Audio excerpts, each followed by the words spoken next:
वो का उदाहरण है, ठीक है ना।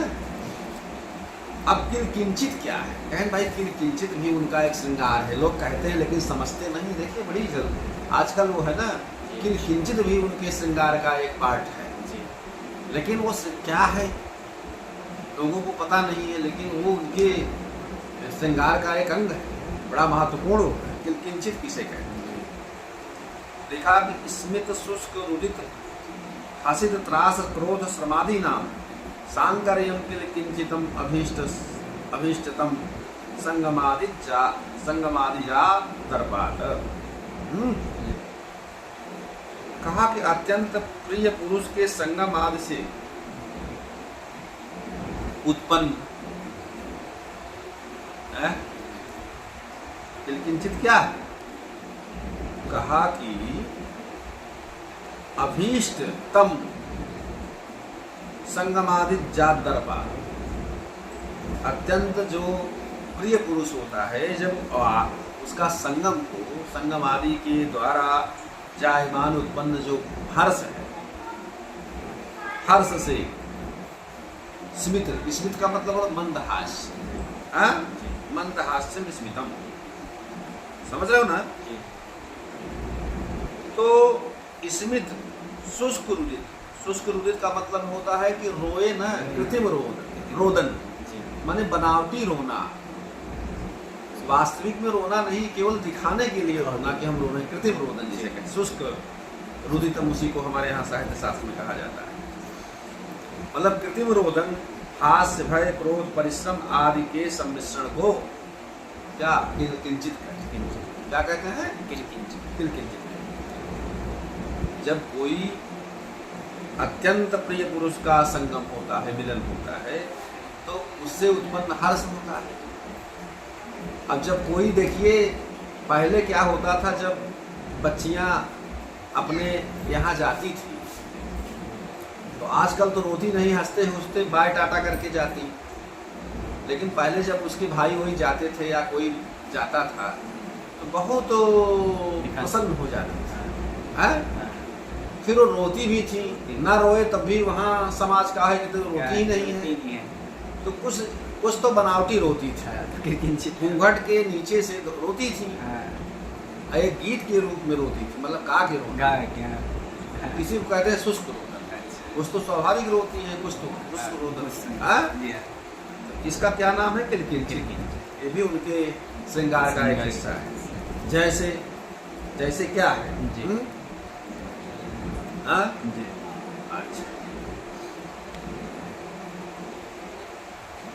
कहा पाणिरोधम अविरोधी वांछम हर्षनाश्च मधुरस्मित गर्भाः कामिनास्म कुरुते करभोरुहारी शुष्कुरुदितम च सुखेहि। करभोरु सुंदरी, करभोरु माने सुंदरी, सुंदरी प्रिय की इच्छा का विरोध न होने के तौर पर भी हाथ की रुकावट, पाणिरोधम विरोधी वांछम, हाथ की रुकावट, और मधुर स्मित गर्भाः भर्सनाच, मंदहास्य पूर्वक ताड़ना तर्जना, मतलब वो मंद हास्य कर दे तो मत सोचिए कि आप ऊपर प्रसन्न नहीं, ठीक है। मंद स्मित गर्भा माने मधुरम मनोहरम स्मितम मंद हास्यम गर्भे अभ्यंतरे जासाम ताः, हर्षनाः तर्जन वचनानि एव, समझ रहे हो नहीं? तो मंद हास्य पूर्वक तर्जन पूर्वक, सुख में भी मनोहर शुष्क रोदन करती, सुख के अवसर पर भी जो बनावटी रोदन करें उसको क्या कहते हैं? किंचित। समझ रहे हो नहीं? ये किंचित का उदाहरण है, समझ रहे हो ना? तो अत्र अस्मिन् श्लोके नायिकायाः स्मित शुष्क रुदितयोः सांकार्यात् किंचितम स्वागतादत्तम, यहाँ पर स्वागता छंद है। अच्छा, तो ये किंचित नायिकाओं के श्रृंगार का भी एक बड़ा महत्वपूर्ण हिस्सा है। और मोटाइट क्या है? कहा कि तदभाव भाविते चित्ते बल्लभस्य कथादिषु मोट्टायुतमिति प्राहु कर्ण कंडूयनादिका। कंडूय गात्र विघर्षणे धातु, कंडूय सर्वम नाम से धातु जमा, जितने भी प्राकृतिक जितने भी शब्द हैं वो धातु से बने। तो प्रिय की चर्चा आदि के प्रसंग में उनके अनुराग से व्याप्त चित्त होने पर, उनके प्रति जब चित्त जो है अनुराग से व्याप्त हो जाए और कान को वो जो खुजलाने लगे हैं, ऐसे आदि जो कर्म हैं उसको मोट्टाइट कहते हैं। उसको क्या कहते हैं? मोट्टाइट। ठीक है ना? तो वही मन मोर महुआ चिता भुसौले, देखती है उधर सुनती है इधर, इसको क्या कहते हैं? उनका मोट्टाइट एक उनका। ठीक है? जैसे सुभक्त्वत् कथारंभे कर्णकंडूतिला लसा उज्जृंभ बदनाम भोजा विनत्यंगानि सांगना। सांगना वह जो सुंदरी है, बल्लभस्य कथादिषु तद्भाव भाविते चित्ते। हे सौभाग्यशाली, तुम्हारे कथन के आरंभ में वह सुंदरी कान खुजलाने में लालसा करती हो। तुम बड़े सौभाग्यशाली हो। समझ रहे हो नहीं? क्योंकि वह पुरुष बड़ा भाग्यशाली होता है जिसके विषय में जब कोई चर्चा हो तो सुंदरी किसी न किसी बहाने से, क्या नाम से, उसके प्रति प्रेम का वो करेगी। ये भी एक वो है कि आप कान खुजला रही लेकिन सुन वो रही। कान खुजलाना तो बहाना है, कहीं पे निगाहें कहीं पे निशाना। ठीक है? तो तुम्हारे विषय में जब कोई चर्चा होती है, शुरू होती है, तो वह सुंदरी जो है कान को खुजलाने की लालसा करती है। कर्ण कंडूति लालसा, सुभग सौभाग्यशाली, कथा उज्जृंभ बदनाम भोजा भिन्नत्यंगानि सांगना। और वह सुंदरी क्या करती है? उज्जृंभ, उज्जृंभ माने अंगड़ाई, जंभुआई लेना, जंभुआई लेने लगती है तथा और अंगड़ाई लेने लगती है। ठीक है ना? कान खुजलाते हुए जंभुआई लेती है और अंगड़ाई लेती है। समझ रहे हो ना? तो अत्र कर्णकंडूति वदन जृंभणा अंग भेदन कर्णान्मोट्टायितम नाम अलंकार। अब कहा कुट्टमितम। कुट्टमितम क्या है? कुट्टमित क्या है? केशस्तनाधरादि नाम ग्रहे हर्षे विषम आहो कुट्टमितम नाम सिरह कर विधूननम। समझे? केश, स्तन, अधर आदि अंगों में नायक के ग्रहण करने से जो हर्ष प्रसन्नता होने पर भी, लेकिन घबराहट के कारण, घबराहट के साथ सिर और हाथों को कंपित करने को, सिर कपने लगे, हाथ कपने लगे, ऐसी क्रिया को क्या कहते हैं? कुट्टमित कहते हैं। ऐसी क्रिया को कुट्टमित कहते हैं। मतलब जब केश और स्तन, अधर आदि अंगों में नायक के द्वारा जब ग्रहण किया जाता है तो उससे जो प्रसन्नता होती है, उस प्रसन्नता के साथ जो घबराहट होती है, हाथों को कंपन करना, सिरों को क्या नाम से थोड़ा सा सिरों में कंपन आना, ऐसी जो क्रिया होती है वो कुट्टमित कहते हैं। ठीक है? ये सब चीजें उनमें होती हैं। पल्लवोपमिति साम्य साम्य सपक्षम दृष्टवत्यधर बिंबमभीष्टे पर्यकूज सरुजेव तारुण्यास तारलोल वलयेन करिण। प्रिय से पल्लव के समान अधर के दष्ट होने से, पल्लवोपमित साम्य सपक्षम दष्टवत् अधर बिंबमभीष्टे। ठीक है? कहा प्रिय से पल्लव के समान जो मेरा धरोष्ट है। पल्लव जैसे लाल लालिमा से युक्त होता, वैसे उसके लालिमा एक धरोष्ट है नायिका के। तो प्रिय के द्वारा पल्लव के समान अधरोष्टों का जब दष्ट होने पर तरुणी से उच्च स्वर में चंचल कंकड़, जो कंकड़ हाथ में पहनी हुई है, चंचल कंकड़ से विभूषित हाथ से पीड़ित के समान होकर आवाज की। ठीक है, परे कुछ सरुजेव तरुणास तारलोल वलयन करें। तो कैसे किया? कंकड़ से विभूषित जो हाथ है वो पीड़ित के समान क्या नाम से आवाज किया। अच्छा, समझ रहे हो ना? तो इसको क्या कहते हैं? ये जो है कुटमित का उदाहरण है। किसका उदाहरण है? कुटमित का उदाहरण, समझे ना जी। तो अब वो देखिए, कहने का मतलब यह है कि यहाँ अस्मिन् श्लोके नायिकाया शिरः कर कंपनात् कुटमितम नाम अलंकार है, उत्प्रेक्षा नाम अर्थालंकार है, स्वागता वृत्तम, स्वागता छंद है, समझे? अब जो है विभ्रम किसे कहते हैं? विभ्रम भी के त्वरया हर्षरागादेर दयिता गमनादिषु आस्थाने भूषणादि नाम विन्यासो विभ्रमो मतः।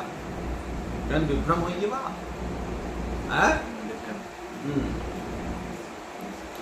समझे? विशेषण भ्रमा विभ्रमा या दिगता भ्रमा विभ्रमा। तो यहाँ विशेषण भ्रमा कहा प्रिय के आगमन इत्यादि से, दयित आगमनादिषु, प्रिय के आगमन आदि से, जब प्रिय का अनुराग जब होता है, प्रिय का आगमन होता है तो मन में प्रसन्नता अनुराग प्रेम तो रहता ही है। तो पता लगा कि जैसे क्या नाम से नायिका है और श्रृंगार कर रही हो, उसी में हुआ कि आप उसके प्रिय आ गए हैं। तो प्रिय के आगमन से हर्ष और अनुराग आदि के हेतु से जल्दबाजी के कारण आस्थान, माने जहाँ जो चीज नहीं लगानी चाहिए वहां लगा देना, आस्थान पे अलंकार आदि को पहन लेना, विभ्रम, उसे क्या कहते हैं? विभ्रम। जैसे उदाहरण से स्पष्ट कर देता हूँ, श्रुत्यांतम श्रुत्वांतम बहिः कांतम समाप्त विभूषया भालांजनम दिशोल्लाक्षा कपूले तिलकः कृतः। आयातम माने आगतम कांतम बाह्य प्रदेशी। तो देखिए, नायिका ने प्रिय को बाहर आए हुए सुन करके, श्रुत्वायांतम बहिः कांतम समाप्त असमाप्त विभूषया। नायिका ने प्रिय को बाहर आए हुए सुन करके, अर्थात जल्दबाजी में अलंकार को धारण अधूरा रख कर, असमाप्त विभूषया, माने जो अलंकार कर रही थी वो पूरा श्रृंगार तो की नहीं, कर ही रही थी, तो अधूरा को रख करके क्या किया उसने? भालांजनम दिशोल्लाक्षाम कपोले तिलकः कृतः। कपोल न तिलक, और कहने का मतलब ललाट में अंजन लगा लिया। कहीं यहाँ अंजन लगाया जाता, आंख में ना अंजन लगाया जाता, जहाँ इसका जो स्थान है, जल्दबाजी में उसने यहाँ अंजन लगा लिया है। और नेत्रों में महावर लगा दिया। महावर तो पैर में लगाए जाते हैं जी हाँ। और उसके बाद जो है कपोल में तिलक लगा दिया, मस्तक में तिलक लगाया जाता ना, कपोल में तिलक लगा लिया। तो इससे बढ़िया विभ्रम का उदाहरण कहाँ मिलेगा? तो ललाट स्थान, तो कहने के बाद दयितागमन हर्षेण कांतया अंजन लाक्षा तिलक नाम स्थानेषु विन्यासाद विभ्रम अनुष्टुप छंद है। तो कहने का मतलब कि विभ्रम का बड़ा सुंदर। अब ललित किसे कहते हैं? सुकुमार तयांगानां विन्यासो ललितम भवेत्। सुकुमारता पूर्वक अंगों को स्थिति को, सुकुमारता पूर्वक अंगों की स्थिति को ललित है। जैसे गुरुतर कल नूपुर अनुनादम सलिलित नर्तित वामुपाद पद्मा इतरद नतिलोल मादधाना पदम पदमथ मनमथ मंथनम जना।